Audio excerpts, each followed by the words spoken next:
Hatid sundo at hindi raw pinadadapuan sa lamok ni Lolo Mio ang kanyang mga apo, kaya ikinaalarma niya nang sapakin ang kanyang 11 anyos na apo ng kanyang kaklase na karaang taon.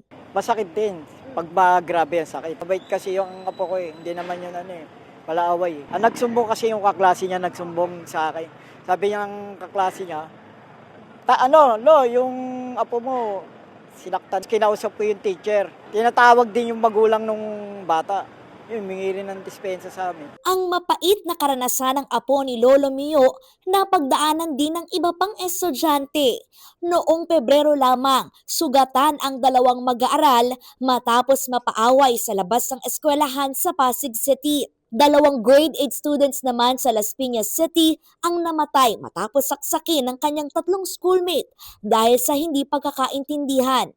Ayon sa Department of Education, sa National Capital Region, nasa 2,500 ang naitalang kaso ng bullying nakarang school year 2024 hanggang 2025. Ang bullying ay pananakit hindi lamang sa pisikal, kundi sa pamamagitan ng pananalita at emosyon.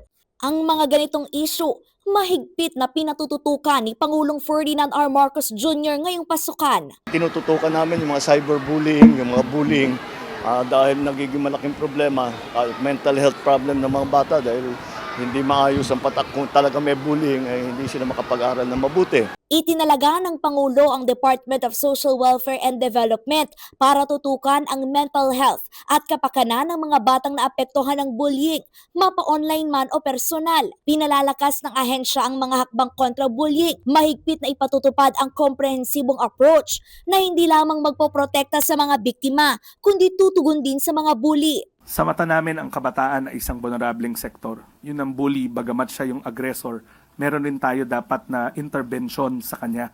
Meron tayo dapat psychosocial intervention. Bukod sa pagbibigay ng psychosocial intervention sa biktima at ng bully, palalahukin sa workshop ang kanilang mga magulang at sasailalim sa parenting effectiveness service, katuwang ang mga child at family psychologists. Layo nitong gabayan ng mga magulang o guardian sa mga issues sa bullying, maagang pagbubuntis, nutrisyon ng bata at values education. Kami ang lead agency na naatasan na humubog ng parent effectiveness sessions kasi it all starts at home, Eden, di ba?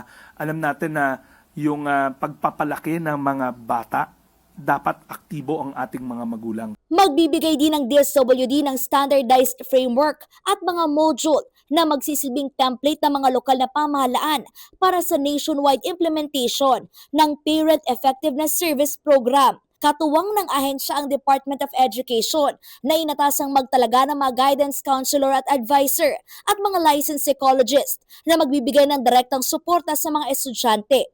Alinsunod ito sa direktiba ni Pangulong Marcos na gawing ligtas ang mga eskwelahan at proteksyonan ang mga kabataan.